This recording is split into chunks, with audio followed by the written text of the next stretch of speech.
Big boss സീസണിൽ ഈ പേർലി മാണിയുടെ ക്യാരക്ടറിനെ കുറിച്ച് അതിൽ ശ്വേതാ മേനുവിനും രഞ്ജിനി ഹരിദാസും സംസാരിക്കുന്നു. എന്നാൽ ആ സ്ഥാനം ഇപ്പോൾ കൈയേറിയിരിക്കുന്നത് പേർലി മാണിയാണ്.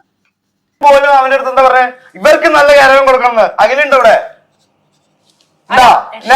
ഉയരങ്ങളിലേക്ക് പോകുന്ന പേർലി മാണിയെ കണ്ടിട്ട് ആർക്കൊക്കെയോ പിടിക്കുന്നില്ല. മനഃപൂർവ്വമായിട്ട് പല വിവാദങ്ങളും ഉണ്ടാക്കാനായിട്ട് ശ്രമിക്കുകയാണ് ഇവിടെ. പേർലി മാണി എന്ന് പറയുന്നത് ഒരു കണ്ണിങ് ക്യാരക്ടറാണ്. നമ്മൾ ആരും കരുതുന്ന ഒരു ബിഹേവിയർ അല്ല അവർക്ക്. ഫ്രണ്ട്സ്, എല്ലാവർക്കും ജോവിന ജുവൽ വണ്ടേഴ്സ് വ്ലോഗിലേക്ക് സ്വാഗതം. ഞാൻ ഇന്ന് ഇവിടെ പറയാൻ വന്നിരിക്കുന്നത് നമ്മുടെ മെറീന മൈക്കിളും പേർലി മാണിയുമായിട്ടുള്ള വിവാദത്തിനെ കുറിച്ചാണ് കേട്ടോ. അതിനു മുമ്പ് എനിക്ക് കുറച്ച് കാര്യം നിങ്ങളോട് പറയാനുണ്ട്. അതായത് ഈ പേർലി മാണിയുടെ ക്യാരക്ടറിനെ കുറിച്ചാണ്. അതായത് അവരെ യൂട്യൂബ് വഴി കാണിക്കുന്ന സ്വഭാവം ശരിയാണോ, അല്ലെങ്കിൽ അവരങ്ങനെയാണോ റിയൽ ലൈഫിൽ എന്നുള്ളതാണ് നമ്മൾ ഇവിടെ ഒന്ന് ചെക്ക് ചെയ്യാൻ പോകുന്നത്. അതായത് പ്രിയ സുഹൃത്തുക്കളെ, ഞാൻ പറയും ഇവരെന്ന് പറയുന്നത് വളരെ കണ്ണിങ് ക്യാരക്ടറാണ്. അവർ ഒരു ട്രിക്കി ഇന്റലിജന്റ് ആയിട്ടുള്ള ഒരു വിമണാണെന്ന് എനിക്ക് പേഴ്സണലി തോന്നാറുണ്ട്. അതിനുള്ള കാരണം എന്ന് പറഞ്ഞാൽ ബിഗ് ബോസ് സീസൺ 1, അതായത് നമ്മുടെ സാബുമോനൊക്കെ ഉള്ള ആ ഒരു സീസൺ കണ്ട ഒരു വ്യക്തിയാണ് ഞാൻ. അത് കഴിഞ്ഞിട്ട് പേർലി മാണിയുടെ യൂട്യൂബ് ചാനൽ തുടങ്ങി അത് കാണുമ്പോൾ എനിക്ക് തോന്നിയിട്ടുള്ളത് ആ ഒരു സീസണിൽ കണ്ട ആളെ അല്ല പേർലി മാണി എന്നുള്ളതാണ്.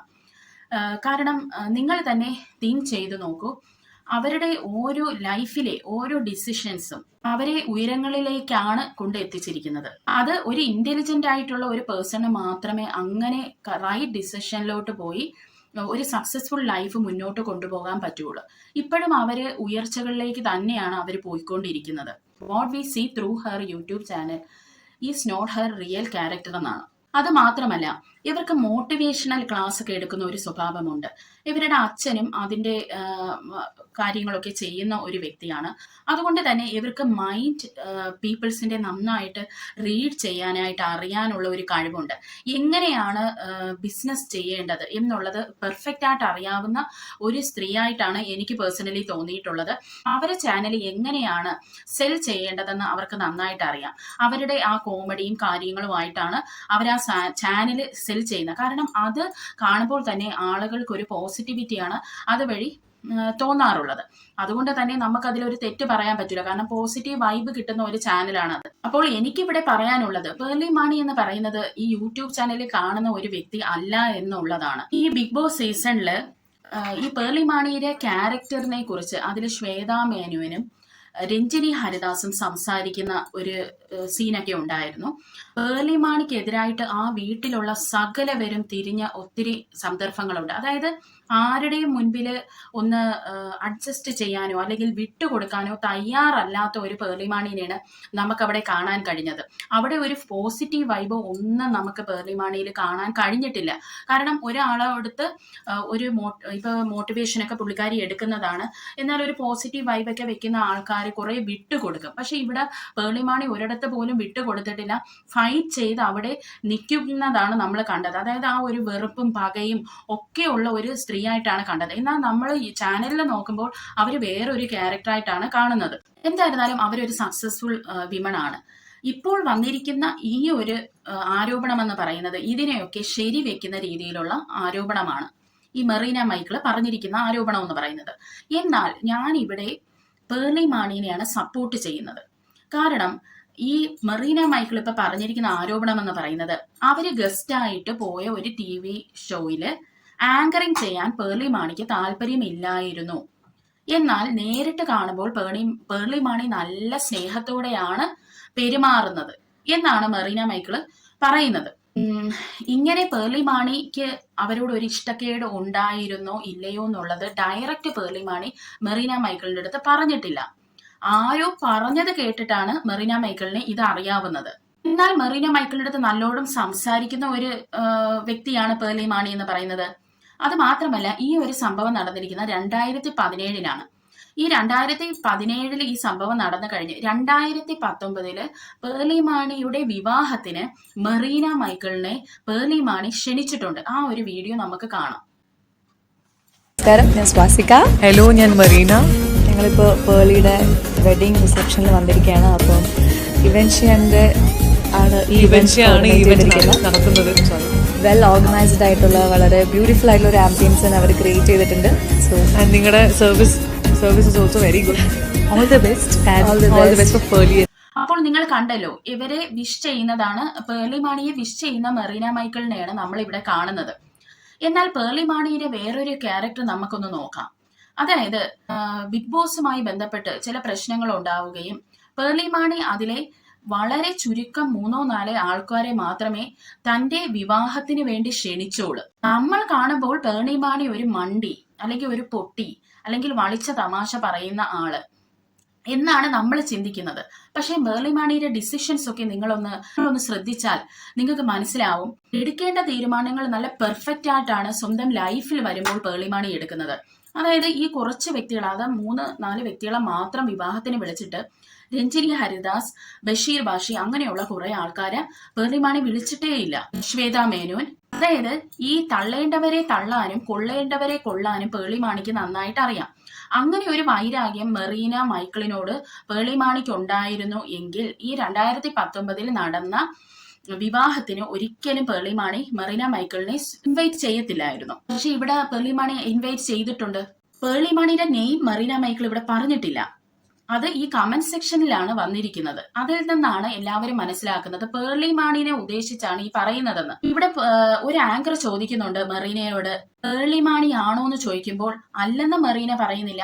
ഞാൻ ഇത് വന്ന് സോഷ്യൽ മീഡിയയിൽ പറഞ്ഞത് അവരിത് കാണുവാണെങ്കിൽ അവർക്കൊരു തിരിച്ചറിവ് വരണം, എന്നെ അവർ വിഷമിപ്പിച്ചിട്ടുണ്ട് എന്ന് ഉള്ള ഒരു തിരിച്ചറിവ് വരണം, അതിനുവേണ്ടി ഞാൻ പറഞ്ഞത് ആണെന്നാണ് മെറീന മൈക്കിൾ ഇവിടെ പറയുന്നത്. എനിക്കിവിടെ ചോദിക്കാനുള്ളത്, തന്റെ കല്യാണത്തിന് വരെ പേർലി മാണി ഇൻവൈറ്റ് ചെയ്തു. കാണുമ്പോഴെല്ലാം നന്നായിട്ട് സംസാരിക്കുന്ന ഒരു വ്യക്തിയാണ് പേർലി മാണി മെറീനയുടെ അടുത്ത്. അതുകൊണ്ട് തന്നെ ഉറപ്പായിട്ടും പേർലി മാണിയുടെ ഫോൺ നമ്പർ ഒക്കെ മെറീനയിൽ കാണും, അല്ലെങ്കിൽ ആരുടെടുത്തെങ്കിലും അന്വേഷിച്ചാൽ കിട്ടാവുന്നേ ഉള്ളൂ. അപ്പോൾ ഒരു ഫ്രണ്ട് എന്നുള്ള നിലയിൽ ഈ പേർലി മാണിനെ വിളിച്ച് ഈ ഒരു കാര്യം ഡയറക്റ്റ് ചോദിക്കുകയല്ലേണ്ടതായിരുന്നത്. ഇങ്ങനെ ഒരു സംഭവം പേർലി മാണി അവരുടെ അടുത്ത് ഒരു രീതിയിലുള്ള വെറുപ്പും കാണിച്ചിട്ടില്ല ഡയറക്റ്റ്. അപ്പോൾ അത് ചോദിക്കാതെ ഇങ്ങനെ വന്നൊരു സോഷ്യൽ മീഡിയയിൽ പറഞ്ഞത് ശരിയായോ? അവിടെയാണ് എനിക്ക് ഇതിനോട് ഒരു എതിർപ്പുള്ളത്. അത് മാത്രമല്ല, ഈ മെറീന മൈക്കിളിന് ഇത് മാത്രമല്ല കേട്ടോ പ്രശ്നം. ഇതിനു മുമ്പും 2-3 പേരെ കുറിച്ച് വന്ന് ഇതുപോലെ സോഷ്യൽ മീഡിയയിൽ പറഞ്ഞിട്ടുണ്ട്. ആ സോഷ്യൽ മീഡിയയിൽ വന്ന് പറഞ്ഞ പ്രശ്നത്തിലും ആളുകളുടെ പേര് പറഞ്ഞിട്ടില്ല. കമന്റ് സെക്ഷനിൽ നിന്നാണ് നമ്മളൊക്കെ മനസ്സിലാക്കുന്നത് ഇന്ന വ്യക്തികളാണെന്നുള്ളത്. അതിൽ ഒരു കംപ്ലൈന്റ് നമുക്കൊന്ന് കണ്ടിട്ട് വരാം. ഷൈൻ ടോം ചാക്കോ ആയിട്ടുള്ള ഒരു പ്രശ്നമാണ് കേട്ടോ. നമുക്ക് അതൊന്ന് കാണാം. ഇപ്പൊ കഴിഞ്ഞ മാസം ഒരു പടം ചെയ്തു. അവിടെ ആർട്ടിസ്റ്റുകൾ 2 മെയിൽ ആർട്ടിസ്റ്റുകൾ തന്നെ, അവർക്ക് ക്യാരവാൻ ഉണ്ട്. എനിക്കൊരു റൂം തന്നു, ബാത്റൂം. എന്തുകൊണ്ട് അവര് താൻ മെയിൽ ആക്ടർ എന്ന് പറയുന്നു ആ വ്യക്തിയുടെ പേര് പറഞ്ഞു, 2 പേരുടെ ആ വ്യക്തികളല്ലേ? അതുപോലെ അത് ചെയ്തിട്ടുണ്ടോ? ഞാൻ ലൊക്കേഷനിൽ പോലും അവന്റെ അടുത്ത് എന്താ പറയാ, ഇവർക്ക് നല്ല ക്യാരവൻ കൊടുക്കണം അഖിലുണ്ട് അവിടെ. നമ്മള് ക്യാരവൻ ഒഴിഞ്ഞു കൊടുത്തിട്ടില്ലേ? അപ്പൊ തന്നെ നമ്പർ പെട്ടില്ലേ? അപ്പൊ ബാക്കി ചെയ്യുന്ന ആളുകൾ ഞാൻ അപ്പൊ ആ വ്യക്തികളുടെ 2 വ്യക്തികളുടെ പേര് പറ. ആ വ്യക്തികളുടെ ഞാൻ ചോദിച്ചത്, ഏതോ ഒരു സെറ്റില് മെയിൽ ആയിട്ടുള്ള ആളുകൾക്ക് ക്യാരവാൻ കൊടുത്തു, തനിക്കൊരു റൂം കൊടുത്തു വിത്തൗട്ട് ബാത്റൂം എന്നാണ് എനിക്കതിൽ തിരിഞ്ഞത് എന്നാണ് നമ്മുടെ മെറീന ഇവിടെ പറയുന്നത്. അപ്പോൾ ഷൈൻ ടോം ചാക്കോ അവിടെ പറയുന്നുണ്ട്, എന്നെയും കൂടെ ഇതിൽ പെടത്തില്ലേ, ആളിന്റെ പേര് പറയണമെന്ന് പറഞ്ഞാണ് ഷൈൻ ടോം അവിടെ ചൂടാവുന്നത്. ഇവിടെ അറ്റ്ലീസ്റ്റ് മെറീനയ്ക്ക് അറിയാം ആരാണ് തനിക്ക് ഈ റൂം ഇങ്ങനെ തന്നതെന്നുള്ളതെങ്കിലും അറിയാം. എന്നാൽ പേളിയുടെ കാര്യത്തില് മെറീനയ്ക്ക് ഒരു ഉറപ്പുമില്ലാത്ത ഒരു കാര്യമാണ്. ആരോ വന്ന് പറഞ്ഞു കേട്ട ഒരു കാര്യമാണ് ഈ പേർലി മാണി ഇങ്ങനെ ചെയ്തെന്നുള്ളത്. പേർലി മാണിക്ക് ഇങ്ങനെ ഇവരെ ഗസ്റ്റായിട്ട് വരുമ്പോൾ ആങ്കറിങ് ചെയ്യാൻ താല്പര്യമില്ല എന്നുള്ള ഒരു കാര്യം. അപ്പോൾ ഇവിടെ ഈ ഒരു സംഭവവും നിങ്ങൾ കണ്ടു.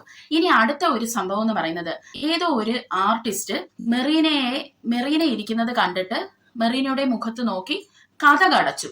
അത് അവരെ ഇൻസൾട്ട് ചെയ്യുന്നതിന് തുല്യമാണ് എന്ന് പറഞ്ഞാണ് മെറീന ഇവിടെ പറയുന്നത്. അവിടെയും പേര് മെറീന പറഞ്ഞിട്ടില്ല ആരാണെന്നുള്ളത്. അതും ഈ കമന്റ് സെക്ഷന്റെ അടിയിൽ വന്ന ഒരു കമന്റ് എന്നാണ് ആളുകൾക്ക് മനസ്സിലായത്. നമുക്ക് ആ ഒരു കമന്റ് ഒന്ന് വായിച്ചു നോക്കാം. ഗ്രേസ് ആന്റണിയെ കുറിച്ചാണ് പറയുന്നത്. വിവേകാനന്ദൻ വൈറൽ ആണോ എന്ന മൂവിയിൽ സ്വാസികയും ഉണ്ട് അതിൽ. അപ്പൊ ഈ കമന്റ് സെക്ഷനിൽ നിന്നാണ് ഈ 3 കംപ്ലൈന്റിലെയും ആളുകൾക്ക് മനസ്സിലാവുന്നത്. അപ്പോൾ ഈ കമന്റ് സെക്ഷനിലുള്ള ആളുകൾക്ക് ഇത് അറിഞ്ഞുകൂടാ. സത്യം പറഞ്ഞ ഇവര് വന്നിരുന്നു പറയുന്നു ഇവരോട് ഇഷ്ടമുള്ള ഇവര് തന്നെ അറിഞ്ഞുകൊണ്ട് ആരെയോ കൊണ്ട് കമന്റ് ഇടിയിക്കുന്നു ഇന്ന വ്യക്തിയാണെന്നുള്ളത്. അതിനിപ്പോ ഏതൊരു ഇഷ്യൂ സോഷ്യൽ മീഡിയയിൽ ഒരാള് പേര് പറയാതെ പറഞ്ഞാലും ആ വ്യക്തി യുടെ പേര് ഈ കമന്റ് സെക്ഷൻ എന്നാണ് നമുക്ക് അറിയാൻ സാധിക്കുന്നത്. അത് ഇവരായിട്ട് തന്നെ പ്ലാൻ ചെയ്ത് ഇടുന്ന ഒരു കാര്യമായിട്ടാണ് എനിക്ക് പേഴ്സണലി തോന്നാറുള്ളത്. അല്ലാതെ ഈ ആളുകൾ ഏത് മൂവിയാണ് ഇതാന്ന് പറഞ്ഞ് നോക്കിയിരിക്കുകയല്ലല്ലോ സാധാരണക്കാരെന്ന് പറയുന്നത്. അപ്പോൾ ഈ അവസാനം പറഞ്ഞ 2 കംപ്ലൈന്റുകളിലും ആളുകളെ പുള്ളിക്കാരിക്ക് വ്യക്തമായിട്ട് അറിയാം. പുള്ളിക്കാരി കണ്ണുകൊണ്ട് കണ്ട കാര്യങ്ങളും അനുഭവിച്ച കാര്യമാണ്. പക്ഷേ ഈ ആദ്യത്തെ സംഭവം പേർളി മാണിനെ കുറിച്ച് പറയുന്നതിൽ ഒരു തെളിവും നമുക്കില്ല. ആരോ ഇവരുടെ അടുത്ത് പറഞ്ഞു കൊടുക്കുന്നു, അവരത് വിശ്വസിക്കുന്നു.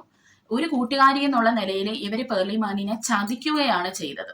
ഇങ്ങനെ ഒരു കാര്യം വന്ന് സോഷ്യൽ മീഡിയയിൽ പറയുമ്പോൾ, അതും പേർളി മാണിയെ പോലെ ഇത്ര ഇൻഫ്ലുവൻഷ്യൽ ആയിട്ടുള്ള ഒരു പേഴ്സണെ കുറിച്ച് പറയുമ്പോൾ അത് എന്തുമാത്രം സൈബർ ബുള്ളിങ്ങില് പേർളി മാണിയെ തള്ളിവിടുമെന്ന് പോലും ഇവര് ചിന്തിച്ചിട്ടില്ല.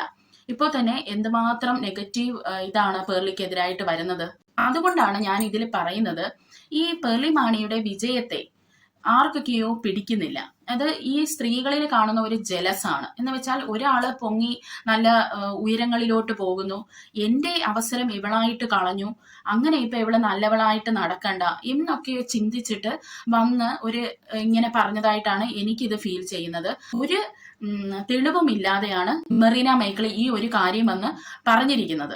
ഫ്രണ്ട്സ്, അഥവാ പേർളി മാണി ഒരു തെറ്റ് ചെയ്തിട്ടുണ്ടെങ്കിൽ അത് നമ്മളൊക്കെ തന്നെ ഇത് കാണുകയും അറിയുകയൊക്കെ ചെയ്യും. വിത്ത് എവിഡൻസോട് കൂടി തന്നെ അതൊക്കെ സോഷ്യൽ മീഡിയയിൽ വരും. അതൊക്കെ അധിക നാളൊന്നും ആർക്കും മറച്ചു വെച്ച് ആളുകളെ പറ്റിക്കാനൊന്നും പറ്റത്തില്ല പ്രിയ സുഹൃത്തുക്കളെ. എല്ലാം നമ്മൾ ഈ ലോകത്തുനിന്ന് അനുഭവിച്ചിട്ടേ പോകത്തുള്ളൂ. അപ്പോൾ പേർളി മാണി അങ്ങനെയൊക്കെ കുറെ സ്ത്രീകളുടെ കണ്ണുനീരിലൊക്കെ ചവിട്ടിയാണ് മുകളിലോട്ട് പോയിട്ടുണ്ടെങ്കിൽ അത് നമ്മളെല്ലാവരും തന്നെ അത് അറിയും. അത് മാത്രമല്ല, ഇവിടെ ഒരു കാര്യം കൂടെ എനിക്ക് പറയാനുണ്ട്. നമുക്ക് ഈ രഞ്ജിനി ഹരിദാസ് ആണ് ഈ റിയാലിറ്റി ഷോസ് എല്ലാം തന്നെ കൈകാര്യം ചെയ്തുകൊണ്ടിരുന്നത്, അല്ലെങ്കിൽ പല അവാർഡ് ഫംഗ്ഷൻസിന്റെ ഒക്കെ ആങ്കറിങ് ചെയ്തുകൊണ്ടിരുന്നത്. ഇപ്പോൾ നമുക്ക് രഞ്ജിനി ഹരിദാസിനെ വളരെ വിരളമായിട്ടാണ് കാണാൻ സാധിക്കുന്നത്. എന്നാൽ ആ സ്ഥാനം ഇപ്പോൾ കൈയേറിയിരിക്കുന്നത് പേർളി മാണിയാണ്. അത് നിങ്ങൾ ആരെങ്കിലും ശ്രദ്ധിച്ചിട്ടുണ്ടോ എന്ന് എനിക്കറിയില്ല. ഇതുകൊണ്ടും കൂടെയാണ് ഞാൻ പറഞ്ഞത്, പേർളി മാണി എന്ന് പറയുന്ന ഒരു കണ്ണിങ് ക്യാരക്ടറാണ്. നിങ്ങൾ ഈ കാണുന്ന കണക്ക് ചിരിച്ച് മണ്ടത്തരവും കാണിച്ച് വളിച്ച തമാശയും അടിച്ച് നടക്കുന്നതല്ല അവരുടെ റിയൽ ക്യാരക്ടർ എന്നാണ് എനിക്ക് നിങ്ങളോട് പറയാനുള്ളത്. എനിക്ക് പേഴ്സണലി തോന്നുന്ന കാര്യമാണ്. നിങ്ങളുടെ അഭിപ്രായങ്ങൾ നിങ്ങൾ ഉറപ്പായിട്ടും അറിയിക്കണം. അടുത്ത ഒരു വീഡിയോയുമായി വരാം. Till then bye.